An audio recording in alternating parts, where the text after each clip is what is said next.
thanks for the intro. I'm going to start right away. So, how this research came to be.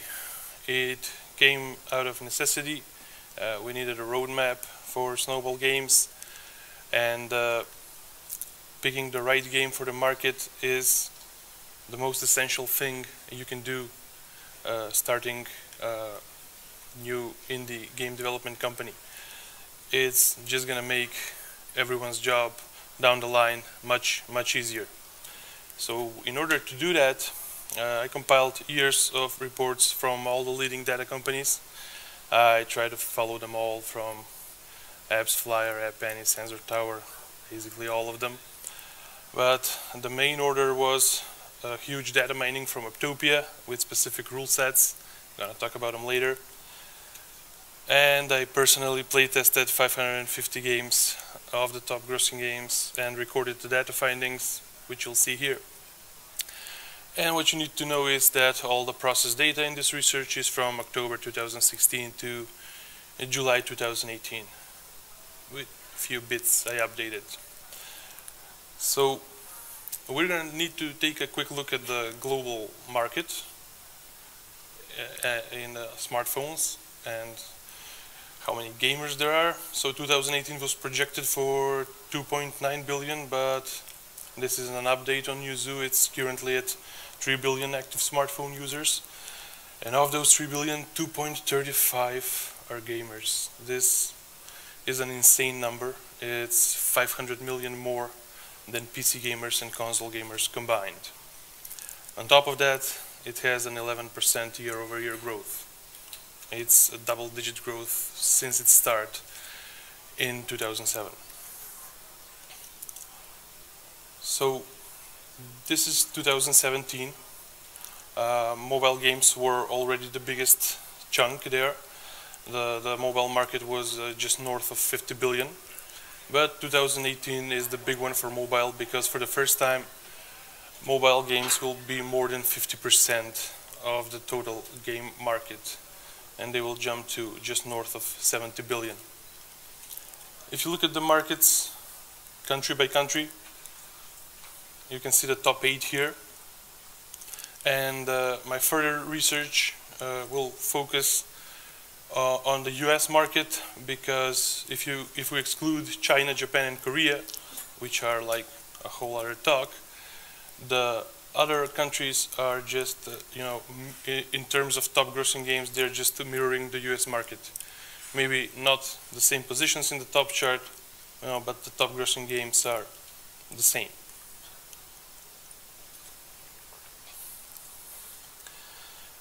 Another thing to definitely look out for is the rise of the Android market, which is finally starting to happen. Mostly what convinced me is this number here, USA in July 2018.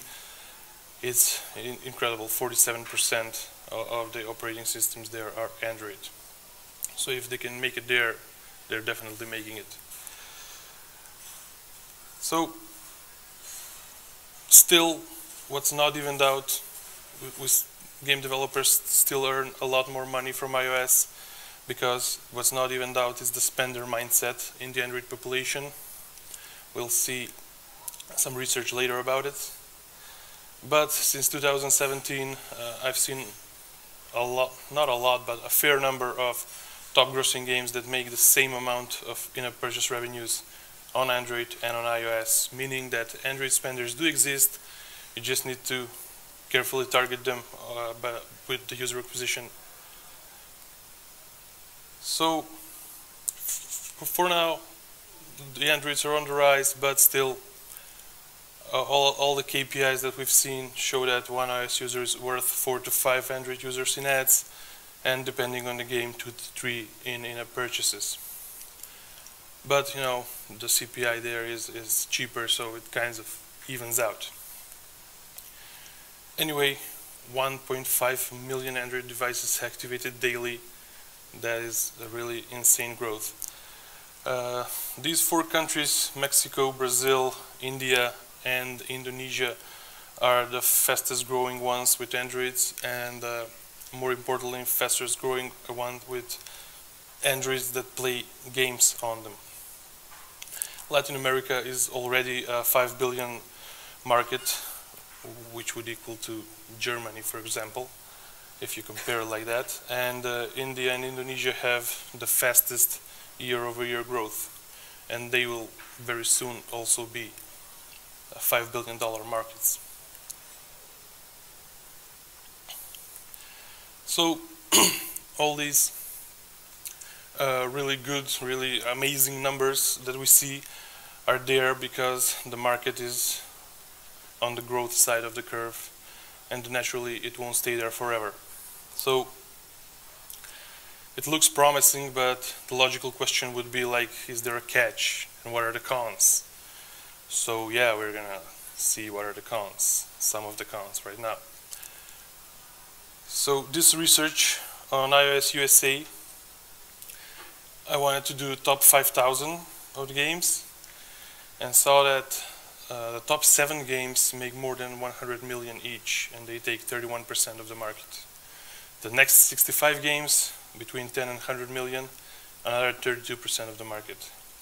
The next 410 games, between 1 and 10 million, and that's 26% of the market. And then it's getting really low really fast. What surprised me most is how fast this list ends. It's not a big number. Only 1,300 games make sustainable revenues. And basically this is where I stopped the top 5,000 and continued with the top 1,300, because those were the ones that made the sustainable revenues. On Google Play, the same ranges of numbers, the amounts are even smaller. Only 807 games make sustainable revenues. And what are actually sustainable revenues is how I divided them into 2 tiers. So tier 2 is the games that make 30K worldwide. It's like 1 in 600 games. And tier 1, the top tier, is the games that make more than 100K worldwide, which is like 1 in 1,200 games. On Google, again, those numbers are smaller. So another very important thing that I wanted to see is what was the newcomers penetration. Newcomers are basically new games that entered the market, and new games are defined like games that are not older than 18 months. I took that period because they're in soft launch, they need some time to pick up users. So basically if you measure 18 months, you get 12 months of the good revenues. So in tier 2, 23% are new games, or 300 in like a number of games. In the top tier, 20%, or just 130 games. So if you look at these numbers as a percentage, that's a really good, it's a big percent. It's the growth side of the market. And if you look them as a standalone numbers, just 300 or 130 games, that's the maturity side of the market. That's a bit scary side of the market, So again, on Google, 17 and 11 on the same tiers. So the market is still growing, but it also shows some serious maturity signs. And big established studios take most of the revenues. It's like, probably most of you have seen this.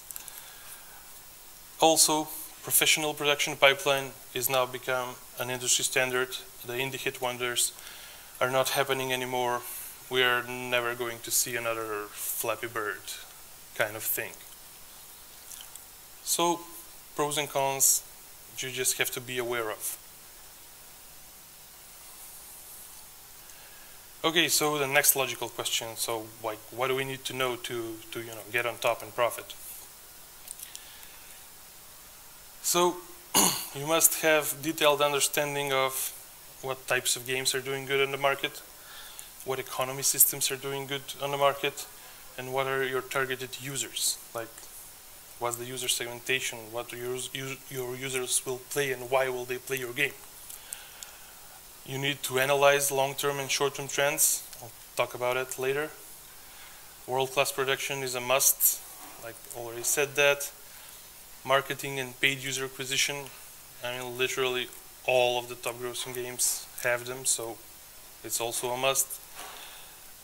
Analytics, you have to be aware of how your game behaves, retention, engagement, all the way to LTV. I'll talk about it later also. And you have to be properly prepared for soft launch and global launch. And the last and most important, like, this is the state of the market. You have to be prepared to invest big in order to earn huge. Okay, so let's see what the top grossing games are made of. So, the app stores just don't offer the real picture of the game types. The categories are used just as another marketing tool.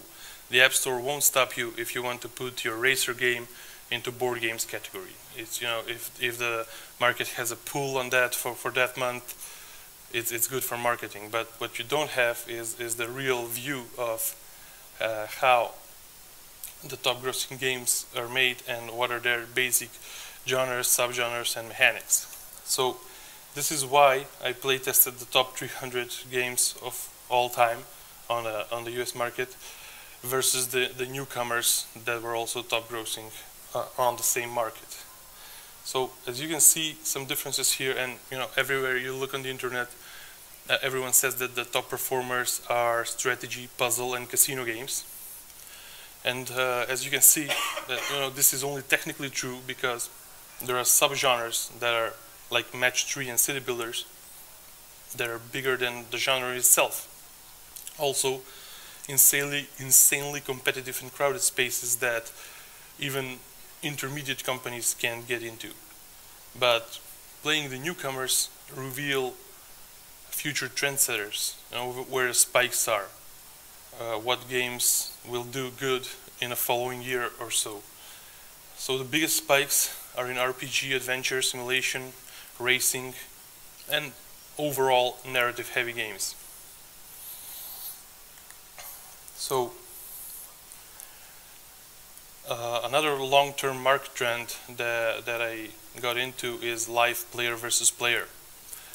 This is a mid-core mechanic, and it has a huge jump if you compare it old-timers versus newcomers. It's 3 times growth factor in 2017 only. And you know, this only proves that mid-core is these elements aren't just possible, they already proven themselves across the top charts. On the other hand, not so great news for brand IPs. It's a drop from 25 to 17%, and the recent survey from AppsFlyer tells us that 68% of users will delete a brand app if it doesn't provide a great experience. So you need to be very careful there.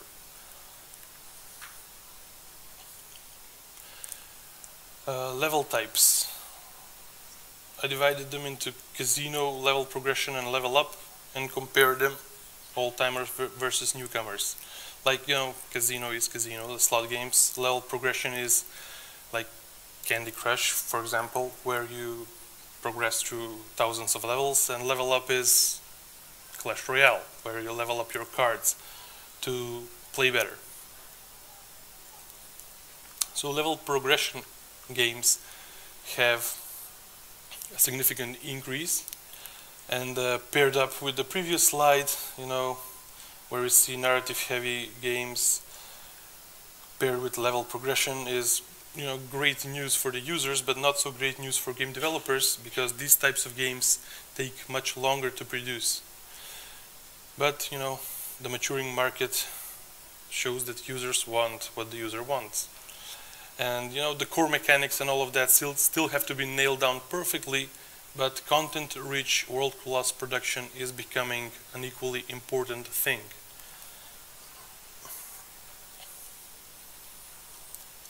On the analytics side, these are the long-term retentions on iOS and Android. And as some of you know, the industry standard is 14-20-10 on day 1, day 7, and day 30. And as you can see, long-term retention is not hitting these numbers in the top grossing games. which is, you know, fine. You just have to be aware of this type of thing and plan accordingly, as long as the ARPUs are strong. And as you can see, all around the tiers on the old-timers and newcomers, the ARPUs are really strong. I mean, this is insane. Any ARPU above $2 is excellent. On the engagement side, like my latest research showed that, you know, these numbers are like not correct. They're really high, but still the ratio between them, between the real numbers and these, the ratio is still correct. So what you can see here, for example, on iOS is that, you know, tier 2 games, monthly active users equals tier 1 games, daily active users. I mean, just imagine the difference. This is why they're much better earners. And you can see the old-timers have much better engagement than newcomers, which is also normal. They're still new and they need time to acquire loyal users. On Android, it's an even bigger difference between, you know, just the sheer amount of volume of users on the old-timers versus newcomers. So the magic formula, LTV needs to be bigger than your CPI. This is the latest survey from AppsFlyer. Your 90-day LTV should be around $1.70. Your 90-day average revenue per paying user should be more than $70. I can confirm this. Like all the games I get hooked on, I spend 70 to $100 in 3 months. The problem is I get hooked on too many games, which is an unfortunate side effect of playing all the top grossing games. Your share of paying users should be 3.8%. So all the whales and other aquatic animals are 3.8% of your user volume. Another interesting thing is that iOS users spend 28% more than Android users, but more importantly, paying users' share is 50% higher. This is what I meant when I said that the spending mindset has not settled down yet in the Android population, but it's getting there. Another strange fact is that the organic paying users spend 34% more, yet you did nothing to get them in your game. So you get to soft launch. This is the time where you analyze, update until it's profitable, or you kill the game. It can last between 40 and 150 days, and you have to be prepared to iterate a lot, possibly change half of your game if you have to. So analytics from here will tell you a lot of things. You can like test your creatives, test your economy system health. Retention will tell you if you need to kill your game or go global, and so on. But you know, a smart guy once said soft launch might not save your game, but it will save your company. Global launch, summing up everything we said, you have to plan your live ops properly, have to plan for additional content to keep re-engaging the users, new downloads to counter the churn rates, plan the paid user acquisition, keep the volume of users up, and always keep working on the creatives. And again, prepare to invest big in order to earn huge. I mean, you saw how small is the amount of games that make actual sustainable revenues in order to run any kind of studio. So yeah, that's just the current state of the market. So I'm interested if you could point out again, how did you get this like financial numbers? I mean, this revenue stuff. Basically, they're from Uptopia. They're a market intel tool, just like App Annie or Sensor Tower. And you can like look there for daily top grossing games or whatever. But the main thing is, I mean, if you're their customer, you can like ask for data mining going way back, and you can like ask all those numbers, retention, engagement, and then dig them through, compare them, you know, just make the lists and see what's happening on the market. Thanks. Hi. Hey. Thanks for the presentation. I just wanted to ask a quick question. Since the market's approaching maturation, right, if I understood correctly, do you think that this is the time period where Android is going to equalize with iOS, or is it never going to equalize with iOS as far as the spending mentality, at least? I think it will. By 2020, I think it will. Okay, so you think around by 2020? At the most. At the most. Yeah. Cool. Thanks. About the genres that you expect to grow in the next year, Yep. like RPG and what was it, racing and so. Yeah, simulation. Yeah. Racing, yeah. So that's based on like recent movements, right? Yeah, those are also top grossing games, but top grossing games that are new, that are recently released, as opposed to top grossing games that are there since 2012. Right. And you expect it to like continue, the trend to continue for another year or longer, or why a year? Could it be longer or shorter? It could be longer, but I don't think it will be shorter, because you know, this is only the wrap-up of the research. There is a lot more to it. You know, I keep digging into the games, and basically that's it. You know, I see some smaller, you know, intermediate companies that do very well with racing games, with RPG games, and so on. And also the markets I didn't talk about, like China, Korea, and Japan, they're like insane with RPG. All the top grossing games over there are RPGs and MOBAs currently. Thanks. Yeah. I'll put to you the same question that I asked the last speaker. What are your thoughts on the rise in hyper casual? Well, basically, I'm not seeing a rise in hyper casual right now. It was like a year and a half ago. I mean, according to the data of amount of the games that get there. You just have to be cautious about it. You have to understand how hyper-casual works. I mean, new studios think that they will just make a game in 2 months and, you know, publish it and everything will be cool. It's not like that. I have been doing hyper-casual like 3 years ago. I know a lot of people in the industry that do hyper-casual, and it's like you do 25 games before you have one hit, which may or may not cover the expenses for the previous 24. So just, you know, you just have to be aware of what's happening on the market with hyper-casual and how does that work.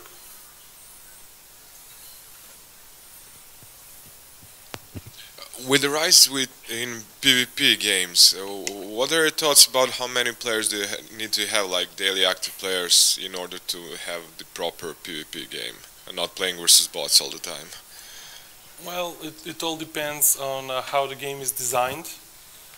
Like, I don't know, most of the games, I mean not Clash Royale, but Golf Clash, for example, which is not very old but very successful game. The gameplay itself allows you to play against a ghost or a recording or something like that. So first off, that would be my first advice of, if you do PvP, think about it. And second, if you have to like have live PvP with a lot of users, it would have to be more than 100,000 daily active users. Basically, if you can do more than that, you should like focus just on some regions that usually play in the same time of day and leave the others for later when you grow more. Great. Thanks, Neb. Thank you.